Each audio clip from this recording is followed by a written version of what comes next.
दिमाग से यार, न झगड़ा।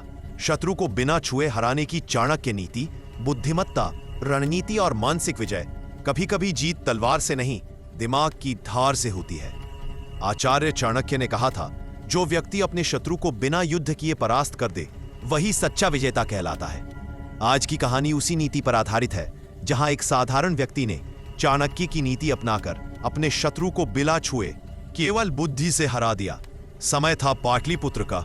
मौर्य साम्राज्य अपनी ऊंचाइयों पर था, पर उसी साम्राज्य के एक छोटे नगर में रहता था एक युवा व्यापारी सोमेश। सोमेश बुद्धिमान था, लेकिन उसके गांव का प्रमुख धनवीर उससे ईर्ष्या करता था। धनवीर ने कई बार उसके व्यापार को बिगाड़ने की कोशिश की, कभी झूठी अफवाहें, कभी कर वसूलना। सोमेश गुस्से में था, पर उसे याद थी चाणक्य की बात कि बुद्धिमान वही है जो अपने क्रोध को अपने शत्रु से ज्यादा देर तक जीवित रखे, पर प्रकट न करे। एक दिन सोमेश को पुराने ग्रंथों में चाणक्य का सूत्र मिला, शत्रु को हराने के लिए उसके मन में भ्रम पैदा करो। जब वह स्वयं अपने निर्णयों पर संदेह करने लगे, तो वह स्वयं अपनी हार की राह बना लेता है। सोमेश ने तय किया, वह धनवीर को बिना छुए हराएगा। अगले दिन से सोमेश ने गांव के लोगों में छोटी छोटी बातें फैलानी शुरू की। किसी से कहता सुना है, धनवीर का राज दरबार से रिश्ता बिगड़ गया है। किसी से कहता, राजकर अधिकारी अब उसके खिलाफ हैं। धीरे धीरे अफवाहें जंगल की आग की तरह फैल गईं। धनवीर को जब ये बातें सुनाई दी, तो वह खुद हर व्यक्ति पर शक करने लगा। उसके अपने साथी उससे दूरी बनाने लगे।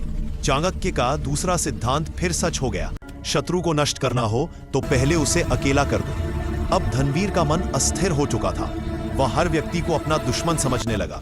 उसने अपने सहायकों को निकाल दिया और व्यापार ठप हो गया। सोमेश ने फिर चाल बदली।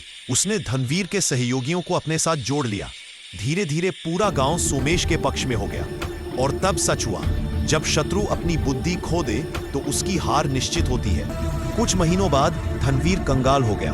वह स्वयं दरबार में जाकर सोमेश से मदद मांगने लगा। सोमेश ने केवल इतना कहा, मैंने तुम्हारे विरुद्ध कुछ नहीं किया धनवीर, बस वही किया जो आचार्य चाणक्य ने सिखाया है कि शत्रु को उसकी ही चालों में फंसा दो। आचार्य चाणक्य का यह सिद्धांत अमर है, विजय हमेशा तलवार से नहीं होती, कभी कभी मौन और बुद्धि सबसे बड़ी शक्ति होती है। सोमेश ने यह साबित कर दिया कि जो अपने शत्रु को बिना छुए हरा दे, वही सच्चा चाणक्य नीतिज्ञ है। इस कहानी का संदेश भी यही है कि हर संघर्ष में हिंसा या टकराव जरूरी नहीं। अगर आप बुद्धिमानी से काम ले तो हर लड़ाई दिमाग से जीती जा सकती है। चाणक्य कहते हैं, जो समय, शब्द और मौन की शक्ति समझ जाए, वह संसार का कोई भी युद्ध जीत सकता है। दोस्त, वीडियो अगर अच्छा लगा तो वीडियो को लाइक और शेयर कर चैनल को सब्सक्राइब करना ना भूलें।